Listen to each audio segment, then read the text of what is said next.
right, guys, welcome back to another episode of Nurses Uncorked, a space for truth, connection, and the courage to challenge the status quo. I'm Nurse Erica. I'm here to inform, empower, and advocate for every nurse and healthcare professional out there. I want to thank everyone for downloading this episode. If you haven't done so already, please leave a review, rate, and please share this with your friends, especially this episode. This is going to be a very educational episode. Just a reminder that patrons of the podcast do get early access and patron-only Zoom parties, patron-only episodes, and all sorts of other stuff. Welcome to Nurses Uncorked, where I pour out the unfiltered truth about healthcare life. I'm your host, Nurse Erica, serving up real talk straight from the front lines to your ears. Each episode, I'm uncorking conversations that matter to nurses everywhere, from the hilarious to the heartbreaking, the inspiring to the infuriating. No filters, just authentic nursing experience shared with a splash of humor and a dose of honesty. So grab your favorite beverage, put your feet up, I know they're tired, and join me as we uncork another episode of Healthcare Reality. Now let's get this shift started. So I have been keeping an informal list in my phone for years, kind of like a do's and don'ts for nurses, somewhat geared towards new grad nurses, but really this is for even experienced nurses. It's kind of like my 20 plus years of experience rolled into a hodgepodge list of tips and tricks and do's and don'ts for nurses, for new grad nurses and experienced nurses. It's Nurse Erica's unofficial list of this is what is crucial to know to survive and be successful as a nurse in this country in this day and age, because unfortunately the grooming starts in nursing school and it continues into the nursing profession, and it is toxic. Not everywhere, not always, but unfortunately the overwhelming vast majority of nursing settings are toxic and retaliatory. And I always say that I wish I knew as a new grad what I know now, because it would have made my journey so much easier. I would have not been constantly fighting this internal struggle of that doesn't match up. Why are they doing this? Their actions never add up to what they're saying. If only I had known everything back then, I would have simply confronted the corruption, the issue of the day, and just chalked it up to, oh, there it is.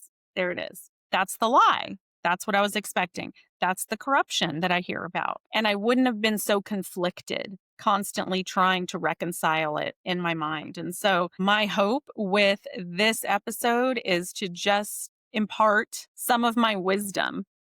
In no particular order, I have a whole notes list that's very long in my phone that one day I will compile into a much more organized fashion. But if you have a nursing student in your life, if you have a new grad in your life, or hell, any nurse, please share this particular episode with them, because I promise you there will be something that every nurse will take away and learn from this episode that they didn't know before, even if they've been a nurse longer than I have. So in no particular order, I'm just going to go through and read the important ones to you and then expand on it a little bit. Starting off strong, nothing overrides the Board of Nursing, Scope of Practice, or the Nurse Practice Act. Not policies of your employer, not a physician's order, not an association position statement, nothing. When it comes to nursing, the be-all, end-all voice of authority is the Board of Nursing, your Scope of Practice, your Nurse Practice Act.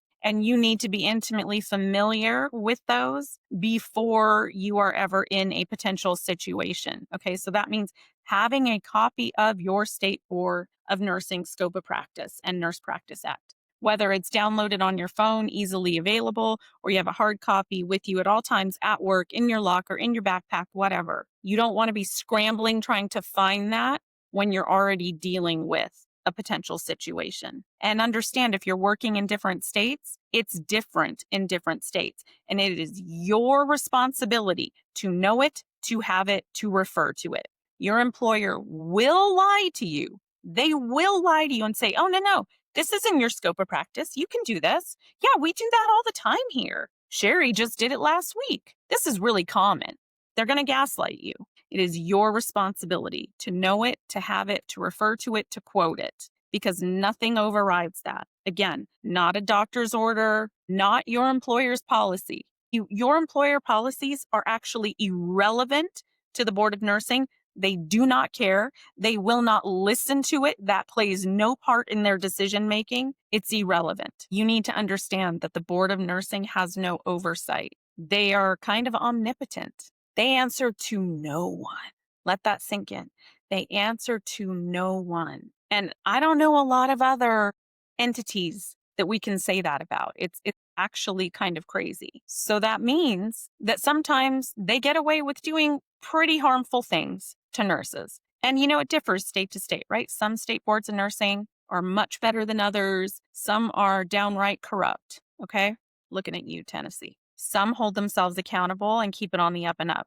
Some don't.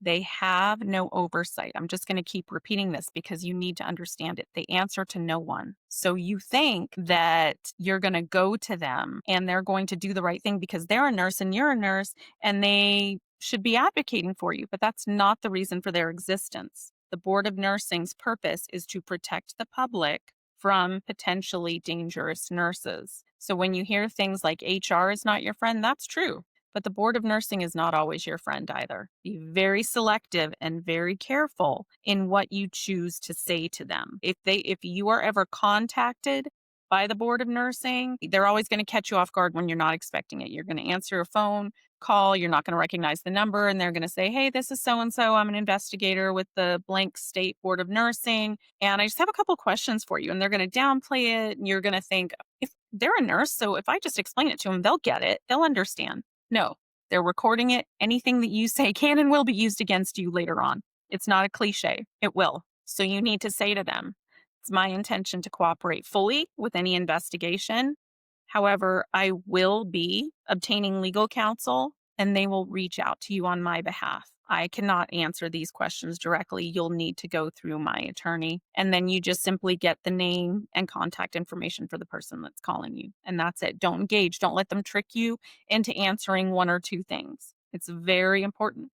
And along those lines, if you are ever reported to the Board of Nursing, you absolutely need to get an attorney. I know that's a big ask. I know it's expensive and no one can afford it. Believe me, I, as a single mom, also couldn't afford it, and yet I did it anyway. Sometimes that's what credit cards are for. Sometimes it's more important to go into debt. And I'm not advocating for anyone to go into debt, but sometimes it's more important to go into debt than it is to jeopardize your license and your entire livelihood and your future. So unless you are being reported for something super simple that you can fix, you neglected to turn in all of your CEUs, but you have it there and you can submit it. Okay. Otherwise, get an attorney and make sure that when you get an attorney, they are one that's experienced with Board of Nursing complaints. Ask them how many times they've been before the Board of Nursing for hearings. They're experienced with administrative law because it's an entirely different type of law. Never, never, ever submit a statement to the Board of Nursing on your own without it going through an attorney. And they will say, you have 30 days to give us a statement. Okay, I'm going to be obtaining legal counsel. You will be receiving that through my attorney. Please direct all questions to my attorney. Okay, very important. Nurses, we have independent authority. You don't have to follow a doctor's order, an NP's order, provider's order. Okay, you have to have a physician's order in order to provide the intervention, of course, but you're not under any obligation to do anything that puts your patient at risk, that's outside your scope of practice, that you feel is unsafe or just wrong. You do not have to follow that order. In fact, you're obligated to not follow that order if you know that it's wrong or puts you or your patient at risk. If it's unsafe, you're obligated to not follow that order. And along those lines, nurses don't answer to doctors. They are not our boss. They do not have any kind of administrative authority over nurses. Because why? Because the only people that have administrative authority over nurses is the Board of Nursing. Outside of your job, it's the Board of Nursing. So physicians don't have any purview into nurses' employment status. We are very often not even employed by the same employer. A lot of the time, providers are a third-party contracted group, right, with a whole different employer. But even if they're not and it's the same, they still do not have purview over nursing. They do not get to discipline nurses that have done something wrong. We don't answer to doctors. We have independent authority, and we do not have to follow their orders if we know it to be unsafe. Some new grad advice specific to the new grads.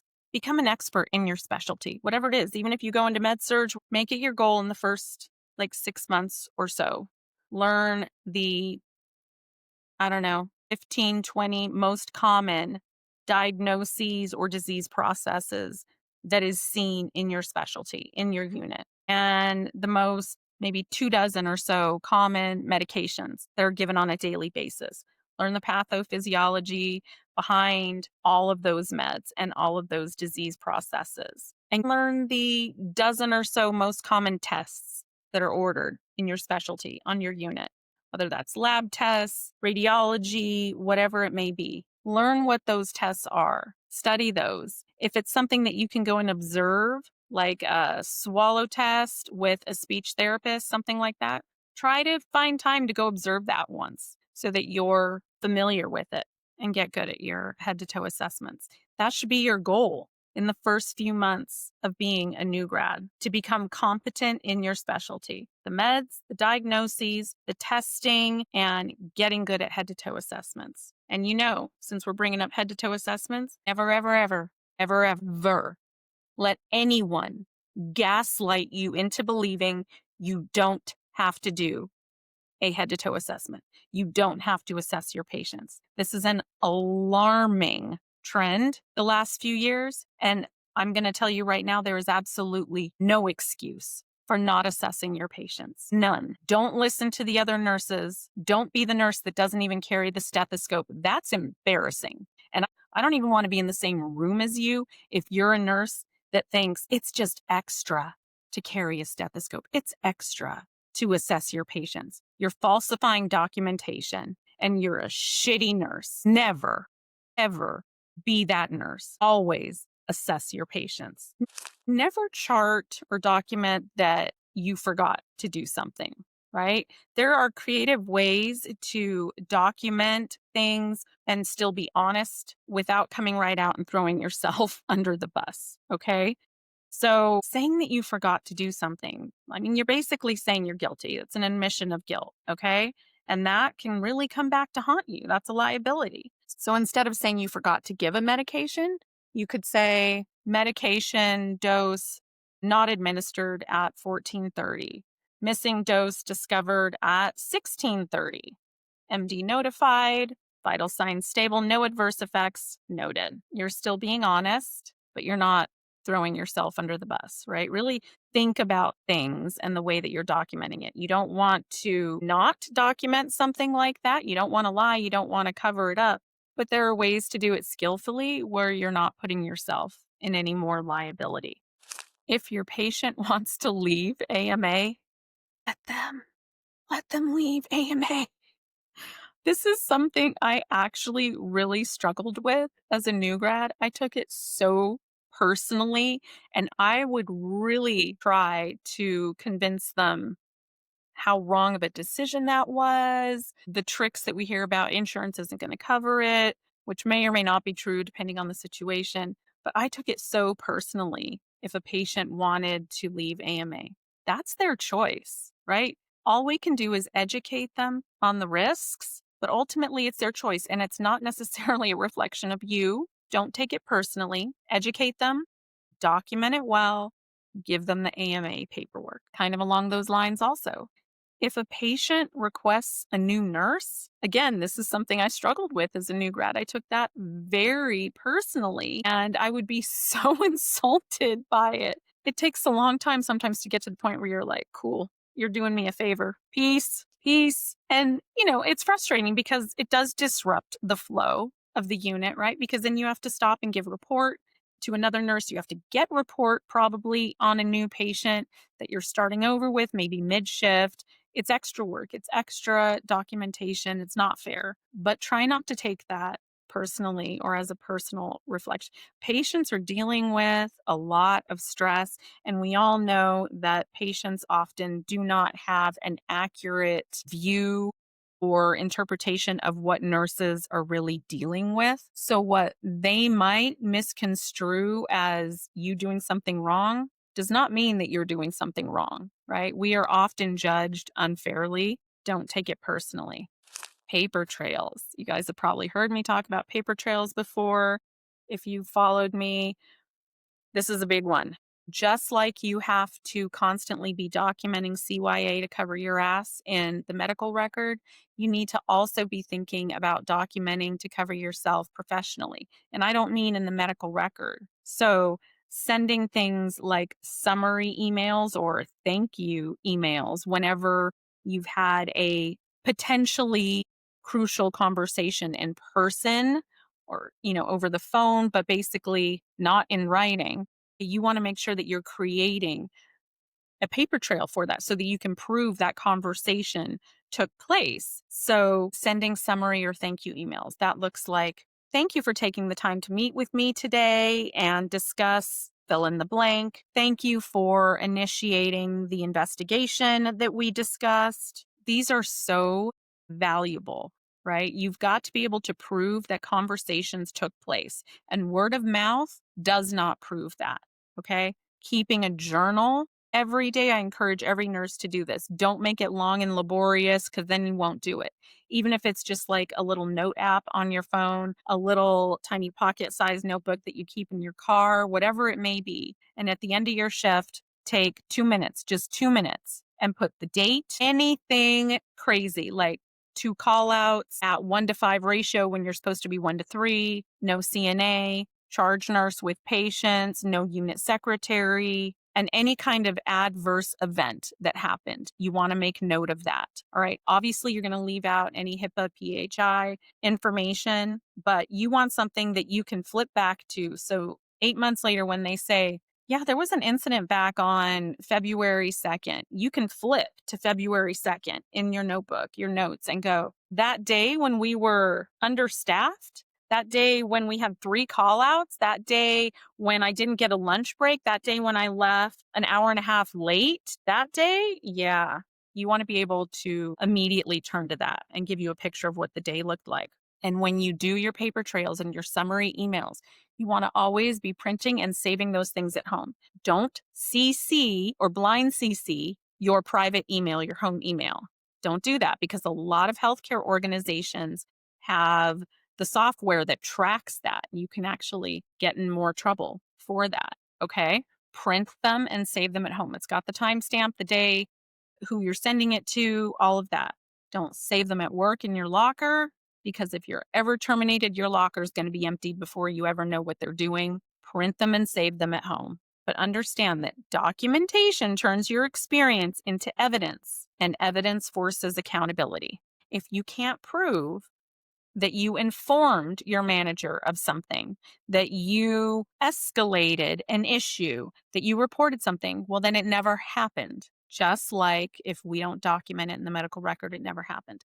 That conversation never happened. And I promise you, when the shit hits the fan, they will deny that you ever informed them of whatever the issue was. Documentation turns your experience into evidence. Also, dealing with documentation. Document in the present, not in the future, right? So you don't ever want to say, we'll continue to monitor. Instead, something like, no concerns noted at this time, plan of care ongoing, right? You should never be saying, we'll continue to monitor. I hope everybody knows that by now. If there's ever any kind of issue of a narcotic discrepancy and you get your spidey senses that I think they might be insinuating it's me, they might be looking at me, get a drug test, right? Ask them to drug test you. And if they won't do it, you go out and pay for it yourself that day. Do it, no matter how much of a pain in the ass it is. Because if you wait too long, it's void, right? Whatever the substance may be, may not even be in the system anymore, right? You want to be able to show definitively you're not diverting, because that is not a path you want to go down. That will ruin a career faster than anything. Piggybacking onto that, I always tell nurses, don't answer your phone on your day off from work. Don't answer that text. In fact, you should put that number on do not disturb when it's your day off, because It's just going to stress you out with all of the endless, hey, we need help tonight. Hey, we're understaffed. Hey, we're offering a bonus. Just put that stuff on do not disturb. But there are two exceptions to that. The only two times I will tell a nurse, I don't care if you're on vacation. I don't care if it's your day off. You need to respond to these two situations. One is a narcotic discrepancy, and the other one is anything to do with restraints. These are two really big issues that they will throw you under the bus for. So if they're saying you didn't get an order to renew the restraints, you didn't chart your restraint checks, Q15, any kind of a narcotic question comes up, respond. Call them back on your day off, respond. And even if they, and I hate to say this, but it will save you. If they say you need to come in to address this narcotic discrepancy, do it, even if it's your day off. And again, we shouldn't have to do that, but you've got to protect yourself. Okay. I'm not saying let them convince you to alter your documentation, but if it's something where they're saying you need to come in person for this, do it, because you don't want to give them a reason to use it against you. Well, we contacted you and you said you weren't available. And, I probably should have said at the beginning, this is my opinion, right? There are nurses out there and experts that may very well disagree with some of my advice here. This is my opinion, my advice. Employee engagement surveys, are they anonymous? It's a question I get all the time. The answer is no, they are not anonymous, and they lie to you about it. And so if they make it mandatory, I lie. Sometimes in the past, I have lied on the identifying questions. Think about how many identifying questions they have. Were you born in this country? What college degree level do you have in nursing? Do you have any other prior degrees? What is your country of origin? When did you come to this country? Which age bracket are you in? What other specialties have you worked in? They ask so many specific questions that any manager is able to identify who that person is, even if you're not giving a name. Okay. If they make it mandatory, lie. Lie. Oh, yeah, I'm from the Philippines. Oh, yeah, I'm 30 to 35 years old. Yeah, whatever it may be. They are not anonymous. And yeah, that means that the data, the results are not accurate. The data is skewed always. Yeah, you can't really trust those employee engagement surveys at all. And we know they won't tell you that it's not anonymous. In fact, they lie and say, oh, no, it's double blind, it's anonymous. Then why does everybody have a unique number assigned to them? And why is it that the employees who haven't filled it out are the ones getting the emails saying, just a reminder, this is mandatory? How do they know? How do they know that you haven't done it yet? Yeah. But to answer your question, no, employee engagement surveys are not anonymous.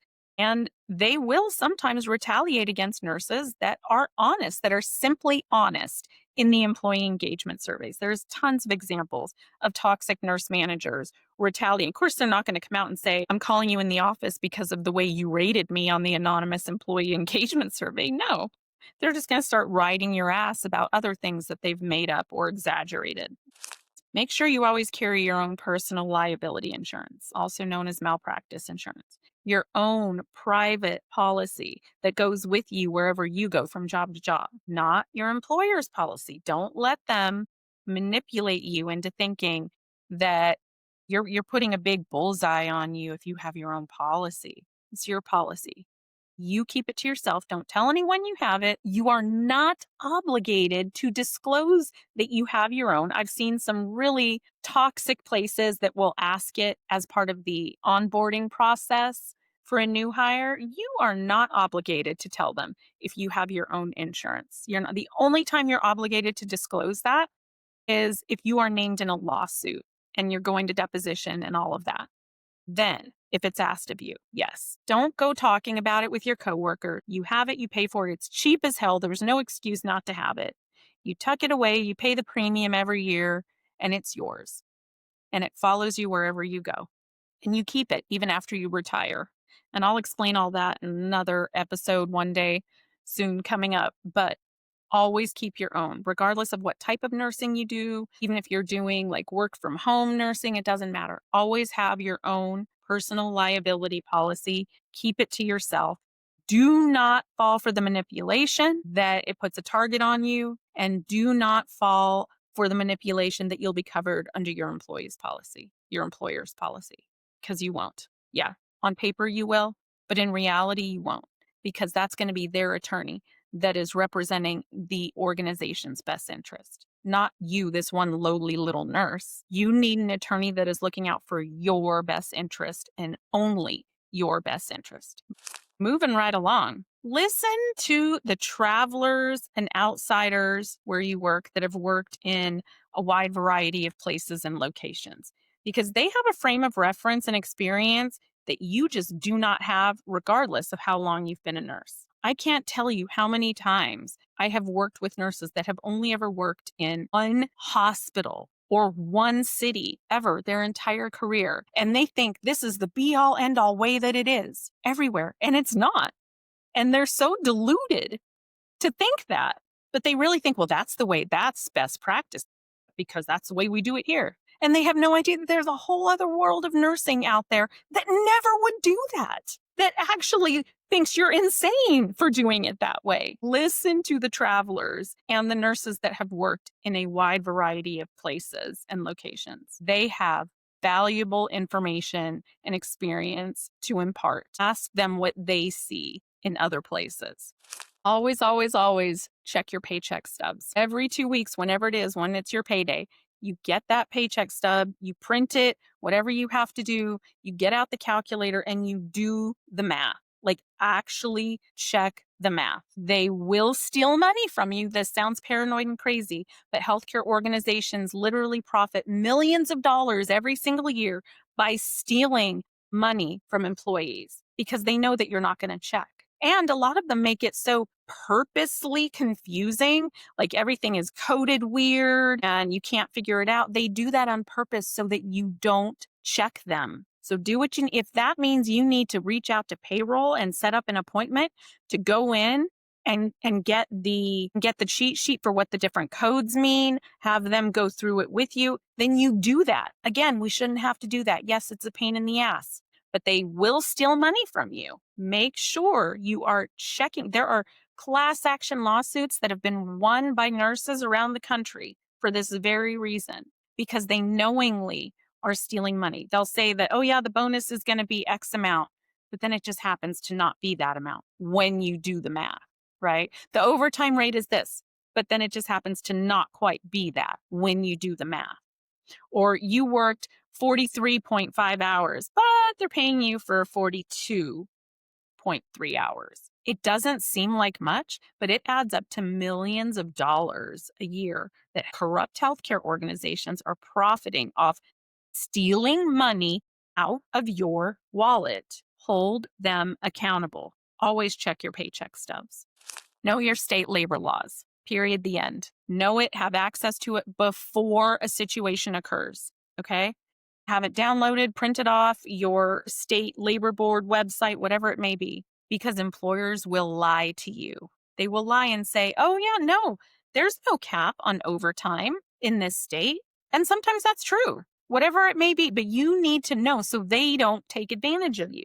So you are not falling for their lies. They will lie to you, and they'll do it in such a way that you would never think to check or second guess them. State labor laws differ dramatically state to state. And some states, they barely address things like overtime, lunch breaks, that sort of thing, while other states have very specific laws surrounding it. And then some states have exceptions for healthcare workers that are deemed, essential personnel. So you need to know what your state labor laws say. Can they force you to work mandatory overtime? What happens if you don't get a break and you don't get paid? Spoiler, that's illegal. That's wage theft. And you can and should report that. Know your state labor laws. It differs state to state. Have it handy before you're dealing with the situation. Should you join your state nurses association, the ANA, all of that? In my personal opinion, I wouldn't waste money on the ANA. I was a member for many years and canceled that some years ago. I do, however, think it's valuable to be a member of your state nurses association because you're going to get very specific things to your area of practice, right? Same goes for your nursing specialty association. Okay. So I work in pediatrics. So SPN, Society of Pediatric Nurses, that's the Pediatric Nurses Association. Yeah, that's valuable. You pay for that membership, you get the publication. Everything is evidence based, best practice, most up to date. That is valuable, right? Same thing for your state nurses association. Theoretically, it should be valuable information for your area of practice. Most specialty associations will allow anyone to join. You don't necessarily have to be experienced in that specialty to join. So if it's something that you're looking into transitioning into a specialty, then yeah, you can go ahead and join before you even ever worked in that specialty. And then you can list that on your resume because that shows how much you're taking it seriously. Annual evaluations. Always keep copies of your past annual evaluations. Print them, save them at home. Don't keep them in your work email again, because if you're ever fired, you'll be locked out of your email before you ever know what happened. Don't have them, and you can access it online and the organization's online intranet system is whatever. No, you won't have access to that if you're fired. Always print and save hard copies of your past annual evaluations at home. And if you can, go back now. If you've worked somewhere 10 years, go back and get your last 10. Print them, save them at home. Those have proven invaluable in cases where nurses have been retaliated against and they say, basically that you're a shitty employee, you've done all these things wrong. And then you pull out 5 years of annual evaluations where you're scored highly and your manager has nothing but positive comments. It's hard for them to defend that claim, right? How to deal with nurses eating their young. What phrases can you use against bullies at work? I feel like I could do an entire episode on that. I have so many comeback statements that are not unprofessional, that are not going to put you in harm's way, that you're not going to get called into your manager's office and be grilled about, did you say that? Because what you say is perfectly professional and appropriate, but it makes a point against the offender. I'll give you just a couple here. Imagine being spoken to that way, where you kind of just look up like you're almost talking to yourself, but out loud. Imagine being spoken to that way. Or one of my favorites, I'm not interested in being spoken to that way. I'm surprised you felt comfortable saying that out loud. I need you to repeat that. That's a powerful one. Because bullies like to say things passive aggressively and not be held accountable for what they're saying and doing. So you're going to make them repeat it again out loud, and probably more people are going to hear it this time. I need you to repeat that. I'm sure I didn't hear that correctly. Please repeat that. It sounds like you're having a tough day. Or when they try to gaslight you and say, oh, I was just kidding. I was just kidding. Well, then be funnier. Be funnier.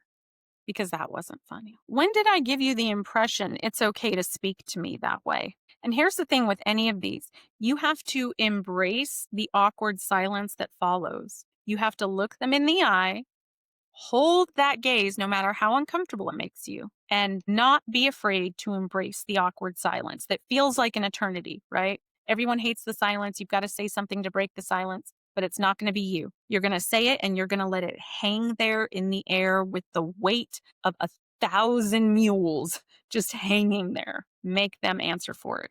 It's not going to be you that breaks the silence. I can tell you really need to share that. I'm open to feedback, but not to disrespect. This is one of my favorite ones because it is a little bit passive aggressive, but I love it so much. I don't think the issue is understanding. I think it's articulation. It's a little bit petty, but not unprofessional. That's an interesting perspective. Can you walk me through why you felt the need to say that? Nurses, do not buy supplies for your job that your job is supposed to provide for patients. Do not spend your hard earned money on patient care supplies that your job is obligated to provide. And this is coming from someone who used to do this. Believe me, working in pediatrics, we never had things like sippy cups or child size spoons or things to put their hair up with, all that kind of stuff. And so I would go out and I would keep a supply of that in my locker for when we needed it. But what you're doing is enabling your cheap, corrupt employer who is just trying to profit off of your good intentions. It's empathy manipulation. They know The nurses care so deeply, and we want to have all these things that our patients need. We've got CNAs, we've got nurses around the country going out and buying chucks, adult briefs, personal care supply, all these things that employers are obligated to provide, but they don't. We're enabling them when we do this. As much as it hurts, don't enable them. Be creating your paper trail. We had no adult briefs for Mr. Jones last night. We used our last half a package of chucks last night. There was no clean linen delivered. Whatever it may be, create your paper trail, send the emails, get everyone else to, but don't be spending your own money on supplies and enabling them. Don't be the employee whose name is always being brought up to your manager in the course of their day. So what this looks like is you didn't get your TB test done on time. And so you're on the naughty list that your manager gets emailed. There's Chrissy. Okay. And then later that day, you let your BLS expire. So you're on the naughty list that they're getting from the education department that your BLS is expired. There's Chrissy again. And then, oh, you clocked in 5 minutes late. Well, now you're on the naughty list from payroll. You've been flagged. There's Chrissy's name again. Why does Chrissy's name keep getting brought up all the time throughout the course of my day? She is such a problematic employee.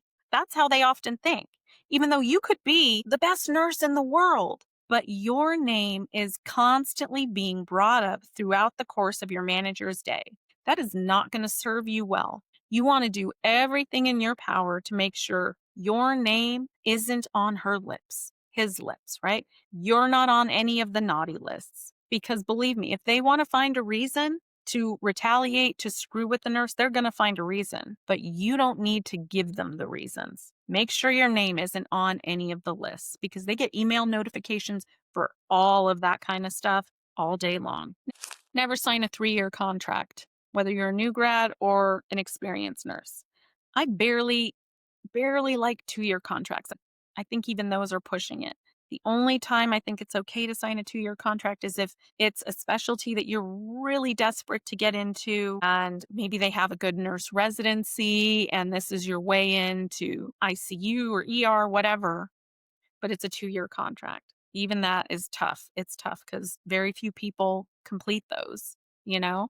But a 3-year contract, that's just criminal. Never agree to a 3-year employment contract. And along those lines, the sign-on bonus, which sometimes sounds very impressive, 10,000, 20,000, whatever it may be. If you can avoid accepting a sign-on bonus, do it in lieu of having to sign a contract. Now, sometimes they will and sometimes they won't, but say, I would rather turn down the sign-on bonus and not sign a contract. Sometimes they will let you do that because honestly, you never see that money. And it sounds crazy, but you don't.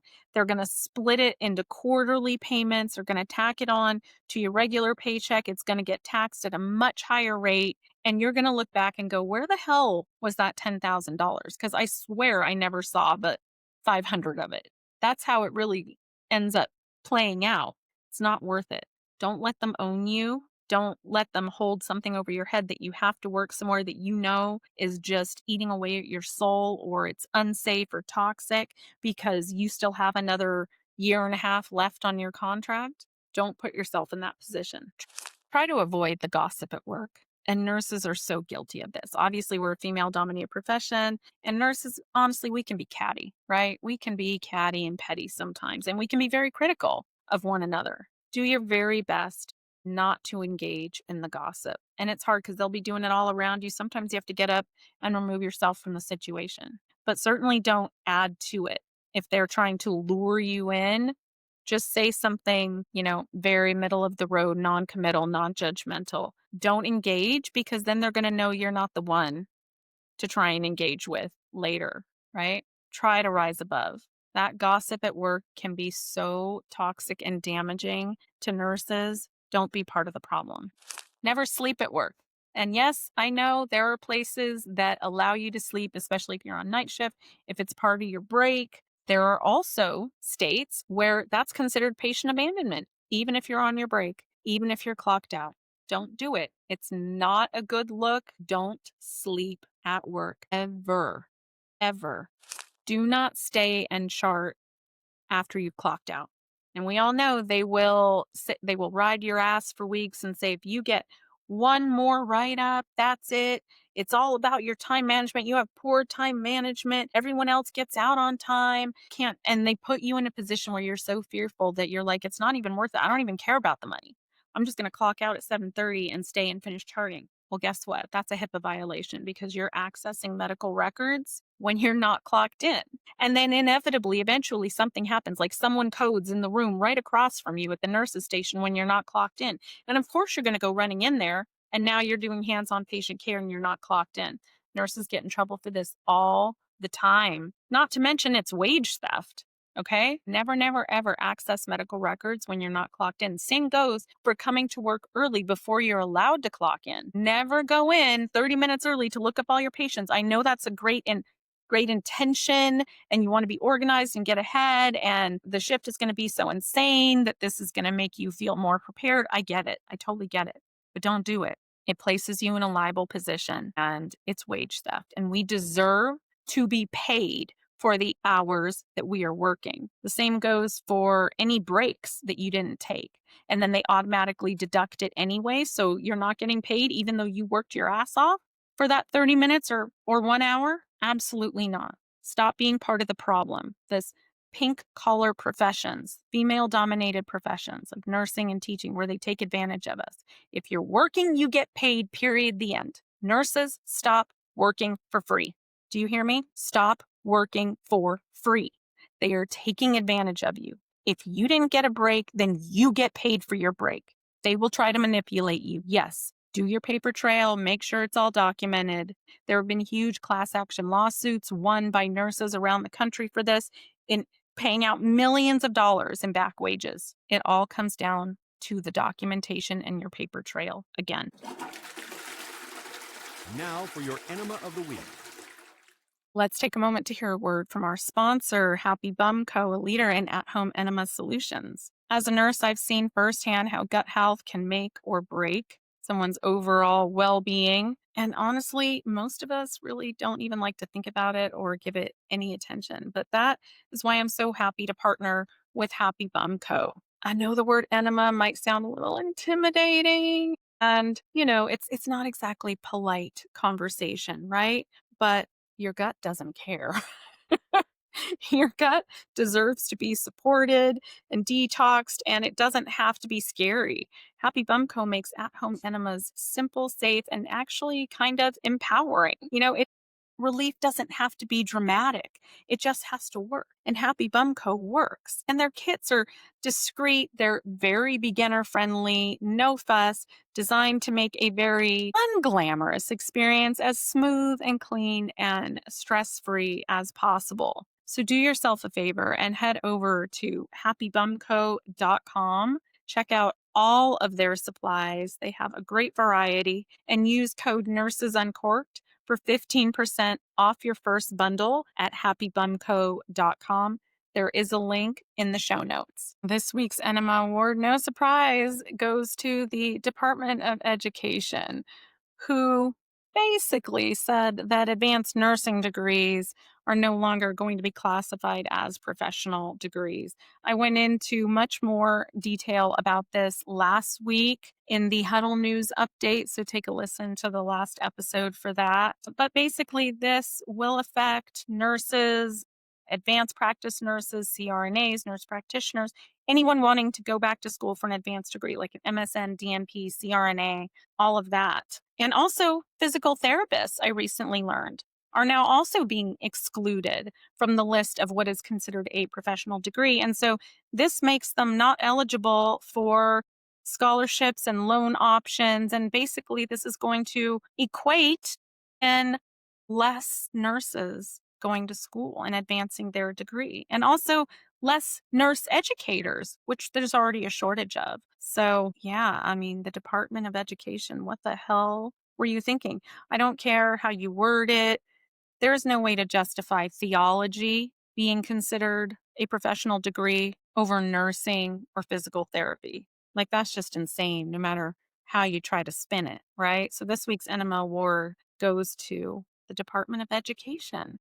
Know if your state is a one-party or two-party consent. recording state. So that means that if it's a one party recording state, that you don't have to tell anyone if you're recording the conversation on your phone in your pocket, because only one party of the two, or however many people are present, have to be aware that it's being recorded. That's best case scenario. But if you live in a two-party consent recording state, that means that all the parties have to be aware that it's being recorded. And that also means that if you recorded it without their permission or knowledge, and you live in a two-party consent state and they didn't know, that's illegal. And that's usually not admissible in court. So you need to know ahead of time, do you live in a one-party or a two-party consent recording state? Don't follow anyone you work with or patients on social media, for the love of God. Don't do it. We all have those patients that we grow to love. I personally have done this, I think maybe twice, but working in pediatrics, I waited till they were 18 and years had passed, and they just kept friend requesting me, and I finally did it. But then later on, I went back and unfollowed them and removed them because I knew it wasn't right. And usually it's with the best of intentions, right? Like they just really appreciate you, they've grown close to you, whatever it may be. Don't ever, ever, ever follow former patients or patients on social media. Don't let them follow you. You should be private. And don't follow your coworkers, because them bitches will sell you out. You call in sick one night and then they see that you posted vacation pictures, even if you're just posting it after the fact from the month prior. They will sell you out, and before you know it, you will be in HR. Don't follow anyone at work. Certainly not your manager. I know we have our work besties, but don't do it. It's just going to protect yourself. Stop falsifying documentation because your employer says it needs to be charted on the hour, or it needs to be charted Q 30 minutes. Your assessment has to be at 8 a.m. Well, how are you in every patient's room at 8 a.m.? Or how did you do this at exactly 9:15, 9:45? No, listen to me when I say your employer's compliance rates are not your responsibility. Your employer's compliance rates are not your responsibility. If you did something at 7:18, then you chart it at 7:18. That doesn't mean you're charting necessarily in real time, because I know that that's completely impractical, even though they think that we can do that. But it means that when you do sit down to chart it, you're charting that you did it at 7:18, not at 7 a.m., not at 8 a.m., at 7:18. I don't care how much they stand in front of you, your manager, when you're at work sitting down to finally chart, and they're saying, make sure you're charting that every 2 hours on the dot. It has to be on the hour. Well, if you weren't in the room and you charted you did it, that's falsifying documentation. And nurses are quite literally losing their license and going to prison for that. You chart when you did it, your employer's compliance rates, your manager's bonus based on compliance rates are not your responsibility. Comparing generations of nurses. This is one of the most common things that nurses reach out to me about. New grad can't understand why this older experienced nurse is, treating her a certain way or communicating with her a certain way, or vice versa. The older, more experienced nurse can't understand why this new generation of nurses, quote unquote, behaves this way. That is a whole episode that I could delve into. I think it's actually fascinating, the different generations and comparing, contrasting the way that we respond to things and communicate. But please understand me when I say it truly is often just a generational difference, right? It's not right or wrong. It's how a certain generation has been brought up to respond and communicate. And it might come across as difficult to hear or rough around the edges or gruff, something like that. But it doesn't mean that it comes from a place of bad intent. Okay. Sometimes it does, of course. But please, before you judge another generation of nurses too harshly, understand that is the way they were brought up to respond, to communicate. It's not necessarily that they're out to get you or that they're lazy or anything like that. You have to give them the benefit of the doubt. I deal with nurses all the time with these issues. And when I explain, well, hey, that's why this older nurse is responding that way, it's actually because they want you to be safe. They want you to do well. And this is how nurses were brought up to be safe. They believe that they survived this certain type of treatment And that doesn't make it okay. Please understand, I'm not trying to justify any kind of bullying or anything like that. My takeaway from this is just assume good intent. Just because they're responding or communicating in a way that you wouldn't doesn't mean that they're out to get you. Assume good intent. It's often just a miscommunication and a generational difference. That's all. Piggybacking on the don't buy patient supplies thing, don't donate to hospital funds either. Okay? That's their empathy manipulation. There is no reason that we should agree to have $20 from each paycheck donated to this, new statue in the lobby fund or this hardship fund. They are manipulating you and trying to take your money. They have the money. Don't contribute to it. Don't be part of the problem. There's no reason that you, as a paid employee, should be donating back to your employer. Don't do it. When you come across a nurse, a coworker that has the courage that you don't to refuse the extra patient or the unsafe assignment or something along those lines, support them. Period. Support them. Don't be part of the problem. Don't be standing there judging them or shaking your head or making them feel bad or complaining because maybe you have to stay late because they had the courage to refuse that patient and now they have to adjust assignments and you have to still give report, whatever it may be. If they have the courage to do what you know is the right thing that you don't have the courage to do, at least be a decent human being and support them.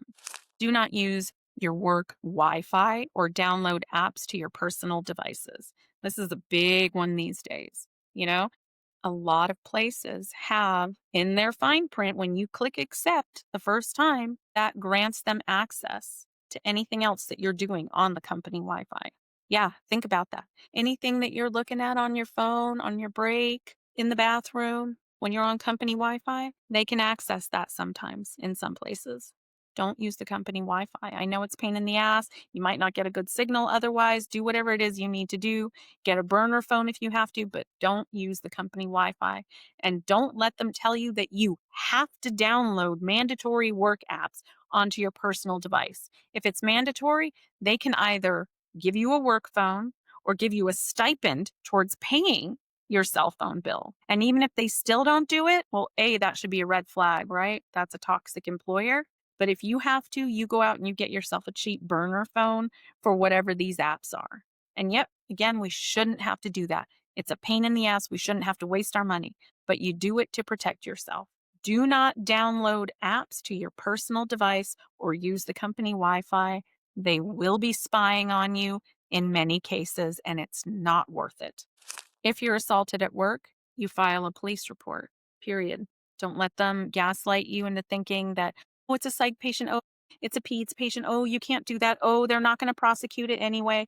That may be true, but you do your due diligence and you write up the incident report, you create your paper trail, and you file the police report anyway, because we need to be able to prove that it happened. Never let them convince you that it's not your right. It is your right to call the police. It is your right to go to the police station after work, to fill out that report, to call the police from work. It is absolutely your obligation to do the incident report, to create the paper trail. You need to be able to prove that you were assaulted at work. I can't tell you how often they deny ever knowing about it down the line. And we're never going to be able to hold them accountable until and unless we can prove that we have been assaulted in these numbers. And it also is a tracking mechanism. So we can show Community Hospital A over here had some ungodly amount of, 3,000 assaults last year because it's trackable. We can see that. It's quantifiable, but not if no one's reporting it, right? Shameless plug for my new shirt right here. If you're watching the video, it's the red and black ribbon that I co-created, the Violence Against Healthcare Worker Awareness ribbon that was created a few years ago in the wake of the Methodist Dallas double homicide of a nurse and social worker. It's the t-shirt you guys have been asking for years and years. It just dropped on my Etsy. I only have about 86 in stock total. So please, if you would like to support, if you would like to spread this important message to educate the public, if you would like to take a stand against violence against healthcare workers, please head over to my Etsy at the Nurse Erica and pick up a t-shirt. It would make a perfect holiday gift for the nurse or healthcare worker in your life. or if you are a supporter of a healthcare worker in your life. Make it a point to go watch State Board of Nursing hearings from time to time. I personally think every single nursing student should be required to sit through a day of a State Board of Nursing hearing. It is eye opening and educational, and it will absolutely impact in a positive way the way that you practice as a nurse. You need to see what nurses can get in trouble for, what it does to them, what the process looks like. These are public hearings. I believe most of them meet quarterly. Sometimes it will be in different parts of the state. So just and a lot of the time now they have a virtual version as well. But I encourage you to go in person if possible. But make it a point to go and sit through a day of State Board of Nursing hearings. Hugely eye opening. Always know your chain of command before there's an incident. This is a big area of confusion for a lot of people. They might know who their manager is, but that's it. They don't know who's directly above the manager. Is there an assistant director, director? Who comes after that? Know your direct chain of command. Have their names written down and email, if not phone number. Have it somewhere handy before there's a situation that arises. I can't tell you how many times nurses report things, but they don't follow the chain of command, usually because they're not even aware who their real chain of command is. And then that is the excuse used to not deal with the original issue. And they're gaslit and manipulated into, well, did you follow your chain of command? Well, when your manager didn't reply, did you escalate that to so and so? Well, no, I don't even know who so and so is. I've been here 10 years. I've never seen that person. It's your responsibility, not your employer's. It is your responsibility to be aware of who your chain of command is, all the way up to and including the chief nursing officer or the CEO or the medical director. You need to know your entire chain of command before there's an issue. Oftentimes, in many Board of Nursing cases, one of the reasons cited is that they didn't have any way of getting a hold of their chain of command or their manager as a contributing factor. They didn't know any contact information, even for their manager. It's your obligation to know that before an incident occurs. Make sure you have that somewhere. Limit working overtime and shift rotations. A lot of board of nursing cases involves nurses being on overtime or working crazy shifts. So this week they're day shift, next for the next 2 weeks they're night shift, but then they ask them to cover a day shift. They're back and forth, they're all over the place. If you are working exhausted at work, that liability falls back on you. So please do what you can to not work overtime, to limit the amount of overtime you work, and try not to work places that mandate rotating shifts. There are places that do that, some countries that do that. I think it's absolutely detrimental to nurses and to patient safety. Please try to be aware of that because it's no different than you coming to work impaired. That's the way you will be judged when you make a mistake, an error for working while exhausted. If you're ever faced with termination and they give you the option, they're doing you a gift of letting you resign instead of being terminated, they're not doing you any favors. Okay. Think very hard before you accept that. On the surface, it sounds great. Like, yeah, now I won't have a termination on my record. It'll be easier to get the next job. But they're doing that to protect themselves from any liability because they know that you potentially could have a case against them for wrongful termination or whatever it may be. But they're gonna make you sign some sort of an agreement, an NDA that you can't talk about it, right? It's to protect themselves. It also often will take away your ability to file for unemployment benefits. When an employer is offering you the opportunity to resign instead of being terminated, it is always to protect themselves. It's not to do you a favor. And a lot of the time, they're still going to list you as not eligible for rehire. So think very hard about that. They're not ever trying to protect you. Here's an important one that I think a lot of people will be surprised to hear from me. You cannot fix a toxic work environment. It will break you. And sometimes the best thing you can do is leave. And yeah, that's coming from me, who tells everybody to fight back always, no matter what. But I am telling you that there are some places that are so toxic, that are so far gone, that there is no amount of fighting back that is ever going to turn it around. No amount of working harder to prove your worth will ever fix it because you can't change a culture that is committed to staying the same. Do you hear that? You can't change a culture that is committed to staying the same. So you really only have two choices. You can either conform and be part of the problem, or you can leave. And staying and being part of the problem will very often take a huge toll on you as the employee. Physically, emotionally, mentally, it's going to drain you. There are some places that are so toxic that it's not worth it. You need to cut your losses and go. Don't stay there. Don't be one of those people that have worked there 20 years and are miserable. Break away from the toxicity. And then you'll look back eventually when you've had time to heal and you'll realize it was the best decision for you. Because staying in a toxic work environment is abandoning yourself. Just like staying in a toxic relationship, it's abandoning yourself. And last, but certainly not least, you guys, never, ever, ever, ever, ever cross a strike line. Never cross a picket line. I personally think if you're a new grad, it's sage advice to save up money, your first few paychecks, put money aside for a strike fund in case you ever do have to go on strike. So it's not as scary if you do. But regardless, never, ever, ever, ever accept a strike contract. Never go work as a scab.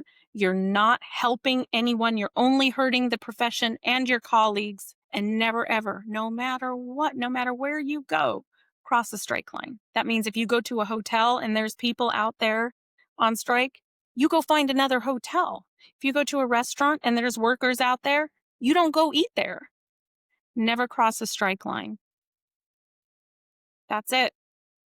That's my words of wisdom from Nurse Erica from over 20 years, really closer to 30 years working in nursing. I hope this has been beneficial. Please share this with any nurse or healthcare worker in your life, even the students. I really hope to reach students in particular so that they are not blindsided and struggle like I did for so many years, that they go into this with their eyes wide open, knowing some of their rights. And also, I want to let you guys know that on my website on nurseerica.com, there is a whole section called reporting, and that has the direct link to the top 10 most common reporting sites. So it's your Joint Commission, your OSHA, your EEOC, Department of Labor, Office of Civil Rights, JACO, all of them. They're all there with a very brief, easy to follow who covers what, because that is very confusing when you're trying to report things.